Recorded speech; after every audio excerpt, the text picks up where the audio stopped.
Zoran Mamdani, il est ouvertement pro-palestinien et il a repris en son temps un slogan, le slogan mondialiser l'intifada, en clair, faire la guerre aux juifs partout dans le monde. Et quand on lui demande de condamner le 7 octobre, et bien souvent il botte en touche, il répète que le problème c'est l'occupation d'Israël. Est-ce que ça ne vous choque pas? Il y a 3 fausses informations dans ce que vous venez de dire. D'abord, le fait que ça voudrait dire faire la guerre aux juifs partout dans le monde. Comment vous traduisez ça? Mondialiser l'intifada, je veux bien votre définition. Je vais corriger vos 3 contre-informations avant de répondre à votre question. Mais mondialiser Deuxièmement, il n'a pas utilisé ce slogan. Ça, c'est une deuxième contre-information. Do you condemn that phrase, globalize the intifada? That's not language that I use. The language that I use and the language that I will continue to use to lead this city is that which speaks clearly to my intent, which is an intent grounded in a belief in universal human rights, are things that to have meaning have to be applied to all people, and that includes Israelis and Palestinians alike. But do you condemn that phase, globalize the intifada, which a lot of people hear as a call to violence against Jews? I don't believe that the role of the mayor is to police speech in the manner especially of that of Donald Trump, who has put one New Yorker in jail who's just returned to his family, Mahmoud Khalil, for that very supposed crime of speech. Ultimately, what I think I need to show is the ability to not only talk about something, but to tackle it and to make clear that there's no room for anti-Semitism in this city. We have to root out that bigotry, and ultimately we do that through the actions, and that is the mayor I will be, one that protects Jewish New Yorkers and lives up to that commitment through the work that I do. I know that millions of New Yorkers care deeply about what happens in Israel and Palestine, and I'm one of those New Yorkers. And I commit to reaching even further to understand disagreement, to wrestle with the complexities of those differing viewpoints, because what this city deserves is a mayor that looks not only to represent the close to 600,000 New Yorkers that voted for me, but rather the 8.5 million people that call this city home. And in the meetings that I have had since that moment, I've met with Jewish elected officials, with rabbis, with community leaders, and there was one rabbi that spoke to me about how that phrase, for her, and so I have said, after having that conversation, that this is language I would discourage. Si, il l'a utilisé, il a repris à son constat. Pas récemment, il ne l'a pas utilisé. On lui a posé la question de savoir si ça le choquait que des jeunes personnes l'utilisaient. Et il a dit, je ne suis pas là pour faire la police des mots. Et vous traduisez ça par le fait que lui a utilisé ce slogan. Il l'a repris pardon, madame, de vous le dire. Pardon, madame, de vous le dire, mais je crois que vous êtes ici pour informer les gens et pas les désinformer. Et là, en l'occurrence, par votre question, vous les désinformez. Donc, personnellement, je n'ai pas non plus utilisé ce slogan. Par contre, je salue l'engagement de Zoran Mamdani contre le génocide en cours à Gaza.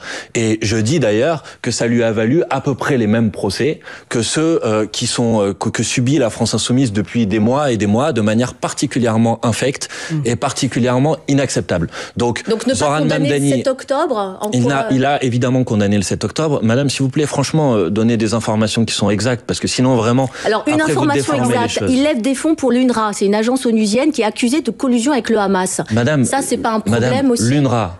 Oui. Vous parlez d'une agence de l'ONU. Il y a eu une enquête qui a été faite sur ce sujet, sur cette soi-disant collusion avec le Hamas. Quelles ont été les conclusions de cette enquête, madame ?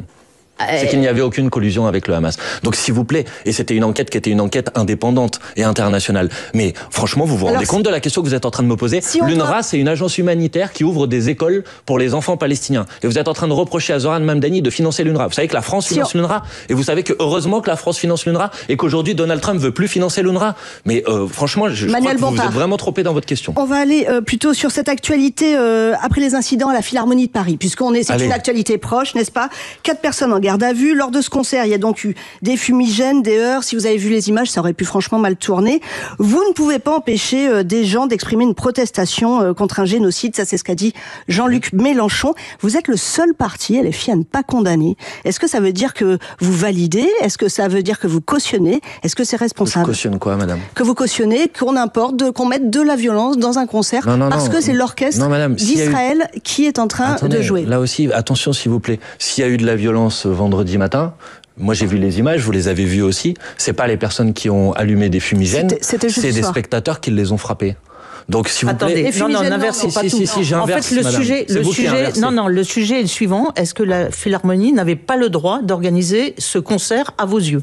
Moi, je pense que la Philharmonie n'aurait pas dû organiser ce concert, comme la Philharmonie avait par exemple déprogrammé des artistes russes après l'invasion de l'Ukraine par la Russie, parce qu'il s'agissait d'un concert, d'un orchestre philharmonique officiel qui se prétend d'ailleurs comme l'ambassadeur culturel de l'État d'Israël, dans lequel on allait jouer et on a joué l'hymne officiel de l'État d'Israël avec l'ambassadeur d'Israël. La Philharmonie a dit qu'elle ne le savait pas, que ça n'était pas prévu au programme. Avec l'ambassadeur d'Israël à l'intérieur de la Philharmonie qui se lève et qui chante l'hymne. Et excusez-moi de vous dire que oui, quand un État dont les dirigeants sont aujourd'hui sous mandat d'arrêt de la Cour pénale internationale pour crimes de guerre et potentiellement pour crimes contre l'humanité, je trouve effectivement que ce concert n'aurait pas eu lieu. Et je trouve normal, et je comprends tout à fait que des personnes aient décidé de protester contre l'organisation de ce concert. Et essayer de les faire passer pour des gens violents, alors qu'ils ont fait une action de protestation et qu'ils ont ensuite été frappés et qu'ensuite ils ont été frappés à l'intérieur de la salle par des personnes. Si vous êtes contre la violence, vous devriez condamner les gens qui les ont frappés. La polémique a porté sur est-ce qu'on peut risquer des problèmes de sécurité dans une salle fermée.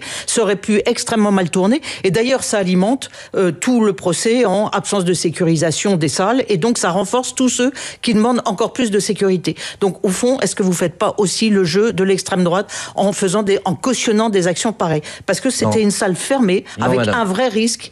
Vous avez raison, il y a eu des violences. Vous avez raison, il y a eu de la violence. Mais justement, l'arrivée de ces personnes a provoqué aussi des violences. Il y a eu de la violence, madame. C'est que ces personnes ont subi de la violence. Eux, ils n'ont pas été violents, contrairement à ce que j'entends sur les plateaux de télévision. Ça aurait pu mal tourner. Mais maintenant, je vais vous dire franchement, madame. C'est sur la sécurité des salles fermées. Les salariés de la Philharmonie, ils avaient pris position avant l'organisation de ce concert. Et ils avaient dit, dans le contexte actuel, il faut à minima qu'il y ait une remise en perspective politique dans le contexte politique. Mais vous pouvez faire des banderoles, des manifs devant la salle. Vous auriez dit pareil, madame. Vous auriez dit qu'ils ont... Faire des actions comme ça, c'était extrêmement dangereux. C'est une action symbolique et elle n'était pas dangereuse. D'ailleurs, elle n'a produit aucun autre débordement que des personnes qui étaient dans la salle qui ont décidé de frapper ces gens. Alors, si vous voulez, on fait 20 minutes sur le sujet. Mais moi, il n'y aura jamais dans ma bouche aucun mot de condamnation pour des gens qui font des actions pacifiques pour dénoncer un génopide. Et ce qui devrait vous choquer, c'est pas que des gens aient allumé 3 fumigènes dans une salle, c'est qu'il y a eu 250 Palestiniens qui sont morts depuis que le cessez-le-feu a soi-disant été signé à Gaza. Oui, mais c'est ça qui devrait vous choquer, et c'est de ça dont on devrait parler, plutôt que le fait que des gens aient allumé 4 fumigènes dans une salle de spectacle.